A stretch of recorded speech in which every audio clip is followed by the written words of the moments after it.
بسم اللہ الرحمن الرحیم۔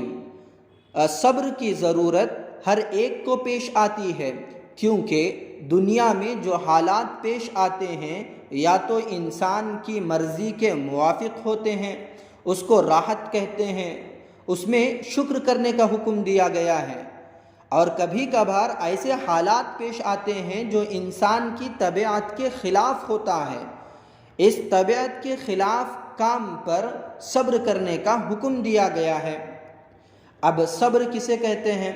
صبر کہتے ہیں کہ اللہ تعالیٰ کی اطاعت پر اپنے نفس کو جمائے رکھنا اور اللہ کی ناراضگی اور اللہ کی نافرمانی سے نفس کو بچائے رکھنے کو صبر کہتے ہیں۔ اس لحاظ سے صبر کی 3 قسمیں بیان کی گئی ہیں۔ نمبر 1 صبر علی الطاعات، نمبر 2 صبر عن المعاصی، نمبر 3 صبر فی المصائب۔ صبر علی الطاعات، صبر علی الطاعات اس کو کہتے ہیں کہ نیکی کرنے کا موقع ہے لیکن طبیعت کچھ بوجھ محسوس کرتی ہے۔ ہر ایک کو کچھ نہ کچھ تھوڑا بہت بوجھ محسوس ہوتا ہی ہے۔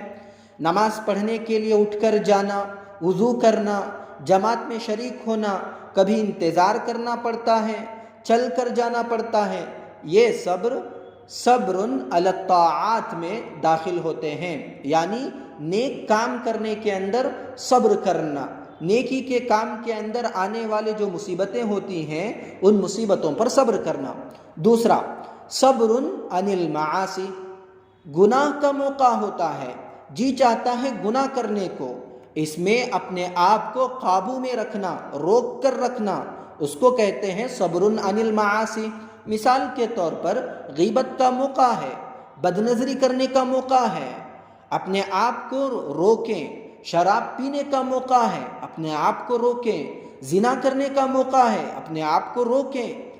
جب انسان ان چیزوں کو روکے گا تو اس کو جہاد کا ثواب ملے گا، اور یہ صبر عن المعاصی ہوگا۔ نہیں رکے گا تو پھر وہ گنہگار ہوگا۔ نمبر 3 صبر فی المصائب۔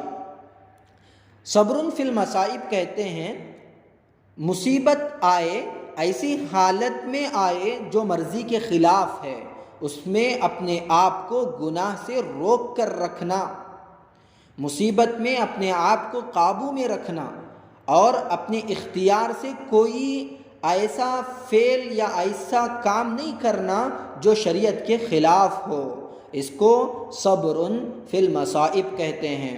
اللہ تعالیٰ سے دعا ہے کہ اللہ تعالیٰ صبر کی حقیقت کو سمجھنے کی توفیق دے اور اپنی زندگی کو بے صبر ہو کر گزارنے سے حفاظت فرمائے، آمین۔